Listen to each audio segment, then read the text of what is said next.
I have been everywhere, you know what I mean? I've been to Canada, I've been to Asia, I've been to Africa, I've been all 50 states of America. Whatever there is to see, I've seen it.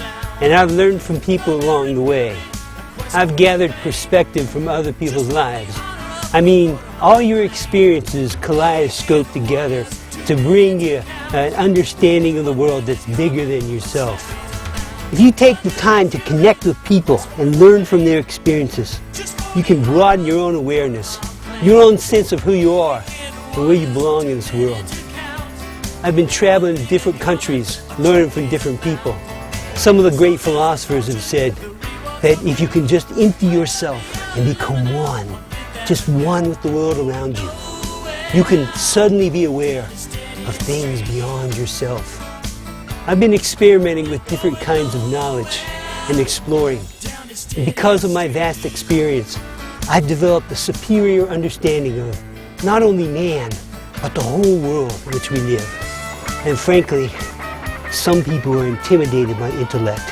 They sense it, and it frightens them. Most people are comfortable in their little homes and their tightly defined world views. But I'm exploring and seeking and always moving further down, always gaining greater understanding. The learning that I've gained through the years have empowered me, has made me the kind of person that is the envy of others, and given me insight that very few people ever understand. You know, if you really want to understand this life, you got to walk down the road with me.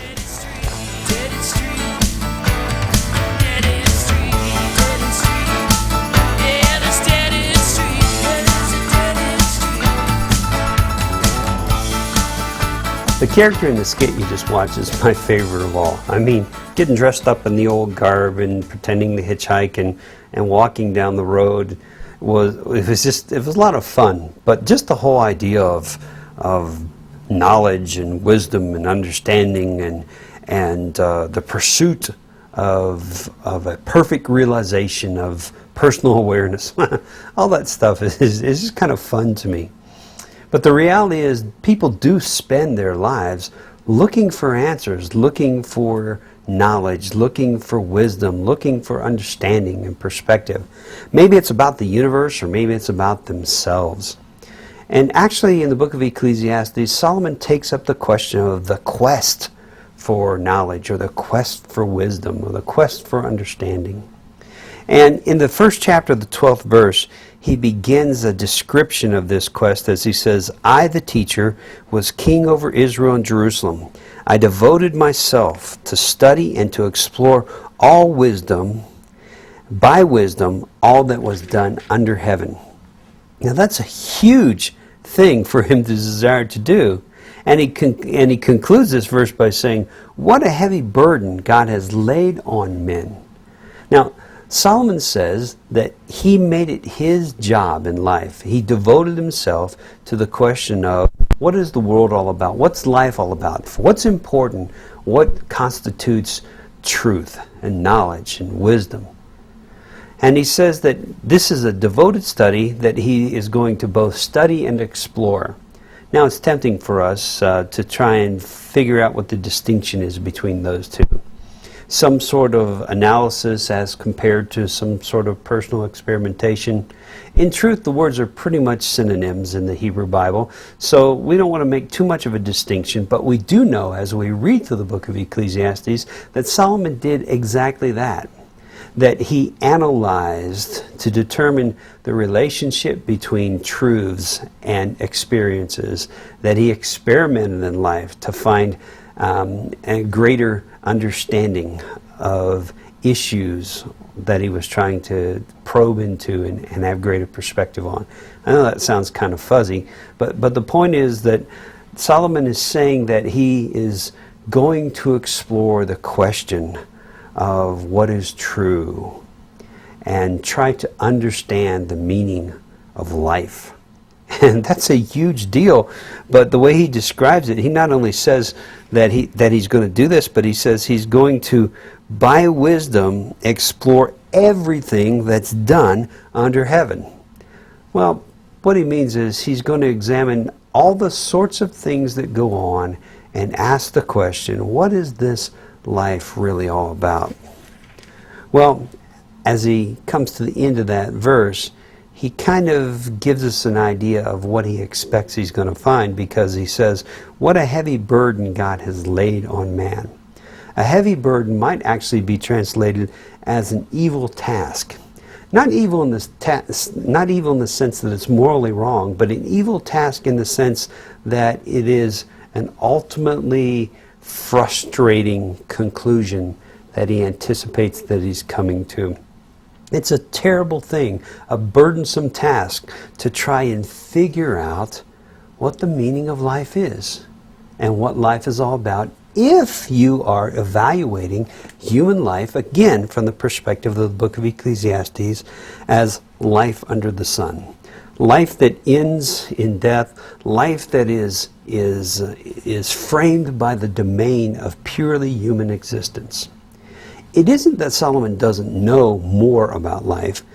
The point is that Solomon is trying to give us a picture of life without anything beyond this life, so that we are forced to look beyond this life and think about the meaning of life as being something that can only be found if we are ready to go beyond the domain of the world under the sun.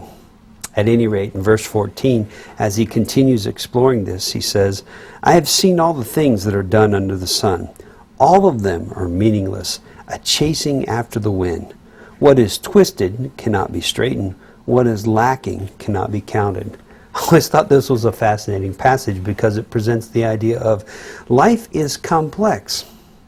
And the reality is that if we try by our own limited strength and perspective and understanding to unravel the meaning of life, the purpose of man, the reason why things happen the way they do, we ultimately end up frustrated. He's talking about the things that are done under the sun in this world, and we're trying to figure out why life is always the way it is, and why people always act the way they do, and why justice, and he goes through all these different issues, and he ends up saying it's meaningless to try and think that you're smart enough to figure out all this stuff on your own. It is like trying to chase after the wind.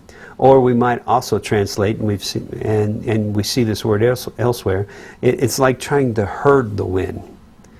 And he describes the world in which we live as something in which things aren't quite the way they should be. In some ways, they're very much the opposite of the way we think that they should be.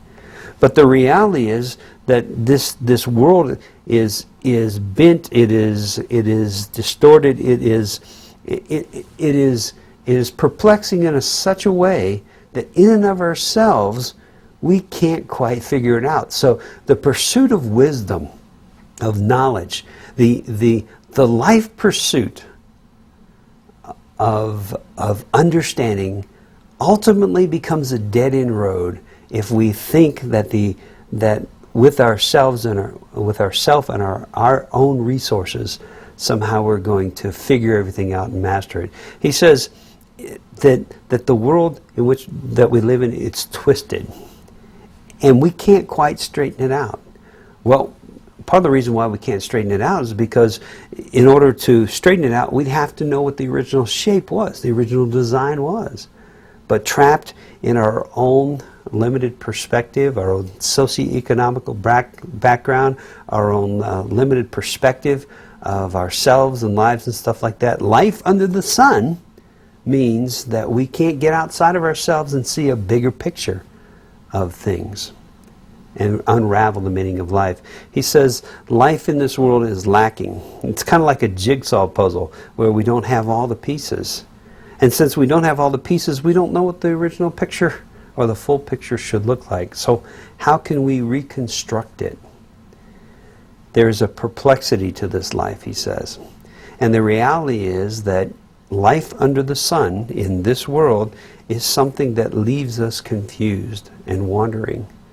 And we're caught up in the realization that we don't know what we don't know. And this is an important concept as we're reading through the book of Ecclesiastes, the idea that God is a source of knowing the meaning and purpose of life that we will not simply discover on our own. But for Solomon's purposes, he's looking at this life and he's saying, restricted to what I can see and what I can experience here, life seems to be purposeless. It seems to be meaningless. And for him, it's absolutely true. And he wants us to realize that life without God, life under the sun, life that doesn't go beyond this human existence, simply ends at the doorway of death. And if that's true, if it all results finally in the fact that we all simply die, cease to exist, and at some time are quickly forgotten, what difference does our life really make? Well, as he continues, he wants to describe this pursuit of wisdom as something that we should all investigate and explore together. So in verse 16 through 18, this is what Solomon has to say. I thought to myself, look, I have grown and increased in wisdom more than anyone who has ruled over Jerusalem before me. I've experienced more wisdom and knowledge.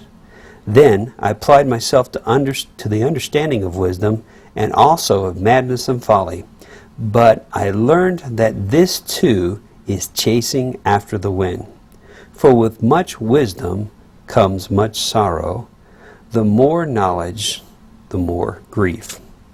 Now, when you first read these words of Solomon, it might sound like he's being a bit, a little self-centered, a little cocky, when he sets himself up as the one who is going to explore the question of wisdom and understanding and as sort of the wise leader in this. I think what he's trying to do is he's trying to say, look, I realize that you may not have the opportunity to explore the various avenues of meaning that people sometimes want to explore in life.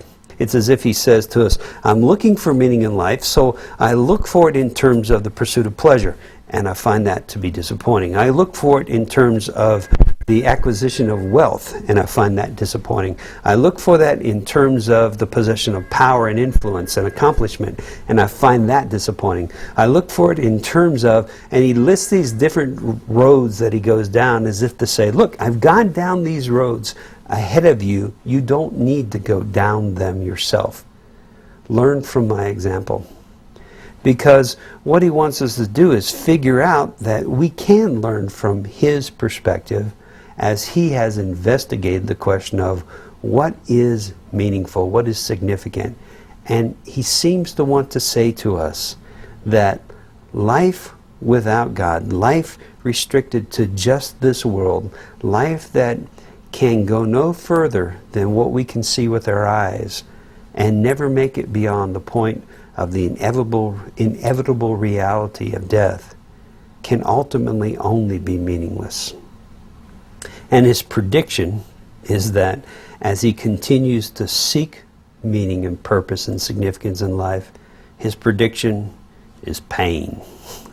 He says it this way, for with much wisdom comes much sorrow, with much knowledge comes much grief. He seems to simply be saying this: the more you understand, the further you look, the deeper you go in trying to find a meaningful and significant life without God, the more it will generate for you simply mental anguish, sorrow, and pain. In the end, then, this is simply another dead-end road, and we find ourselves again under the sun, lost and chasing the wind.